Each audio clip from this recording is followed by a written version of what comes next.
नमस्कार सबाइके मुरी ब्लगे आपनादेर अनेक अनेक स्वागत जानाई। आज के आमी आरेकटा नतून रेसिपि निये एसेछि। आज आमी बानाबो सजना शाक दिए राहेर डाल। तार जोन्नो निये निয়েছি आमी राहेर डाल 1 कप मतन। डालटाके भालो करे धुए जले एकटु भिजिए निয়েছি, जल्दी सिद्ध हो जाबे। আর নিয়েছি আমি সজনে শাকটাকে ভালো করে ধুয়ে বেছে পরিষ্কার করে নিয়েছি। আর নিয়েছি আমি রসুন আর কাঁচা লঙ্কা।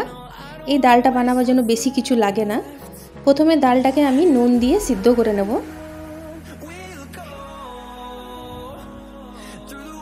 ডাল সিদ্ধ করে নিয়েছি।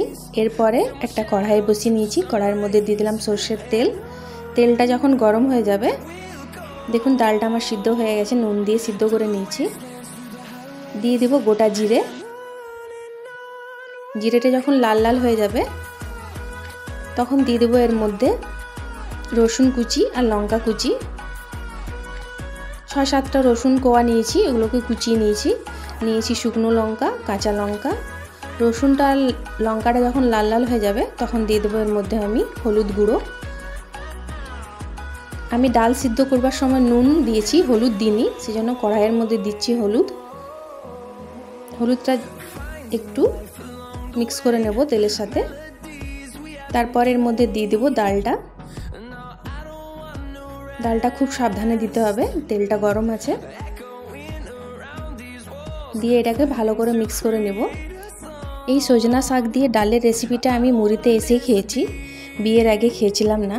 এখানে মুড়ির লোকরা খুবই পছন্দ করে এই ডালের রেসিপিটা, আমার হাজব্যান্ডেরও খুব পছন্দ।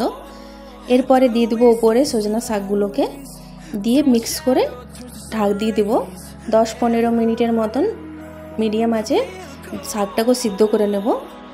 এই ডালের রেসিপিটা শরীরের জন্য খুবই ভালো। যাদের প্রেশার লো থাকে তারা যদি একটু শাক দিয়ে, সজনা শাক দিয়ে খায় ডাল, তাহলে প্রেশার ওদের ঠিক থাকবে। আমার ভিডিও যদি আপনাদেরকে দেখতে ভালো লাগে তাহলে সাবস্ক্রাইব করবেন, লাইক করবেন, কমেন্ট করবেন। আর একবার ঘরে বানিয়ে দেখবেন, খেতে খুবই ভালো লাগে, শরীরের জন্য খুবই ভালো। শাকটা সিদ্ধ হয়ে গেছে। এরপরে গ্যাস বন্ধ করে দেব আর একটা বাটিতে তুলে আপনাদেরকে দেখাবো। ডালের রেসিপিটা খুবই সহজ, একবার ঘরে বানিয়ে দেখতে পারেন। ডাল আমার বানানো হয়ে গেছে। এরপরে গ্যাসটা বন্ধ করে একটা বাটিতে তুলে নেব। ভিডিওটা তাহলে এখানেই শেষ করছি। সবাই ভালো থাকবেন, সুস্থ থাকবেন, সাবধানে থাকবেন। দেখা হবে পরের একটা ভিডিওতে। আমার ভিডিওটা দেখার জন্য অনেক অনেক ধন্যবাদ।